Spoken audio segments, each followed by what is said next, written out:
Welcome to Trauma Among Us. This is an episode about religious trauma. We're your hosts, Sydney and Sophia. And in this episode, we'll be talking to an expert about religious trauma, as well as a book that dives heavily into the subject. This book is called The Poet X by Elizabeth Acevedo. We follow our main character, Xiomara, as she struggles to be authentic under the pressures of religion and misogyny. The question we'll really be diving into is, how is misogyny incorporated in Christian teachings, and how does it impact women? Hit it, Sophia. In addition to what makes this book so special and unique, is the artistic lens through which we understand this material. Xiomara is a poet, which made this book very relatable for a lot of the audience, us especially, which is the reason we chose to read this book for the podcast. We are able to understand the many ups and downs and other aspects there are when one faces religious abuse through Xiomara expressing these challenges in her poetry. An example that makes us really understand her experience is how she says, I began to really see the way that the church treats a girl like me differently. Sometimes it feels all I'm worth is under my skirt and not between my ears. So we're going to have an expert opinion actually from Jean-Jacques Purr on this podcast. Take it away, Jean-Jacques. Yes, please, Jean. Wait. Could you tell me a little bit about religious trauma? C'est Jean-Jacques Pia. Uh-huh.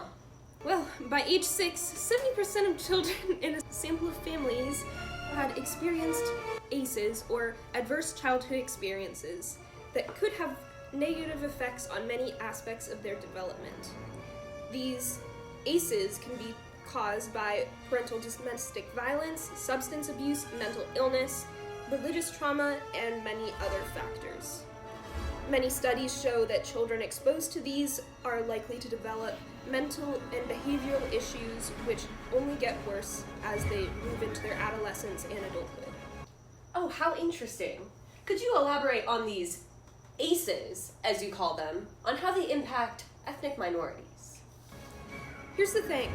Native and immigrant groups are at the root end of these, and two of the most common causes for them are parental divorce and economic hardship. Childhood maltreatment can also cause these, and symptoms are anxiety, depression, withdrawals, and somatic complaints. These also show up in the form of delinquency and aggression, especially among Latino youth. Okay, so how does religion play a role in all of this, Jacques? What? C'est Jacques. Mm-hmm. One aspect is that contemporary culture doesn't make space for grief and mourning, which is especially true amongst Christian culture. Many families feel the pressure to look good, even as their relationship with religion changes over time. Also, many of my clients who are Christian feel guilty as a result of their lack of faith, and their spiritual beliefs can be used as weapons of power by the men in control of the church, which causes significant trauma. Thank you so much for these insightful responses, Jean-Jacques Pierre. Mon Dieu, c'est Jean-Jacques Pia. T'es nul. Uh-huh. Thank you. Mission failed! Continuing on, we're gonna have some of our many callers Stop the cap. come in and express some of their thoughts and feelings about this wonderful book, The Poet X.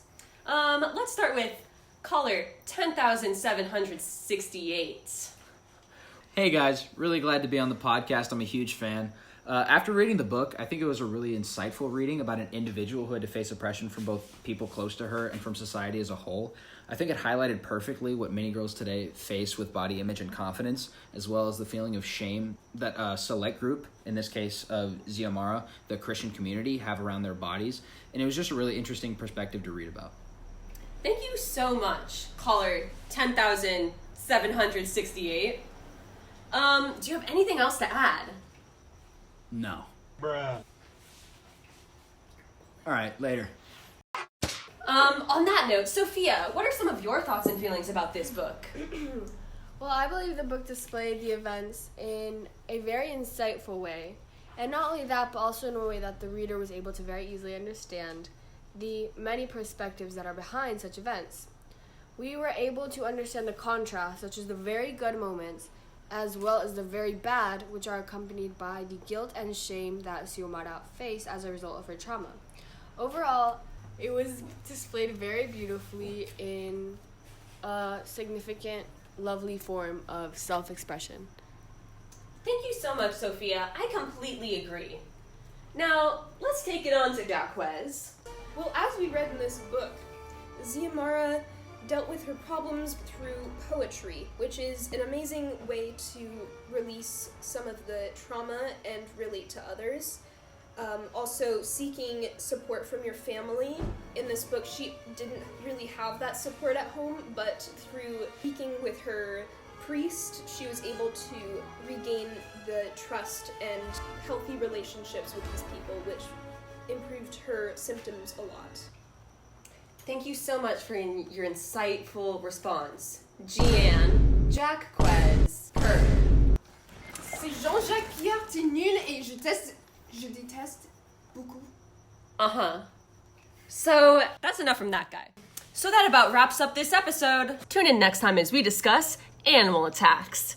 You can stay up to date by following us on Spotify and Apple Music. Until next time.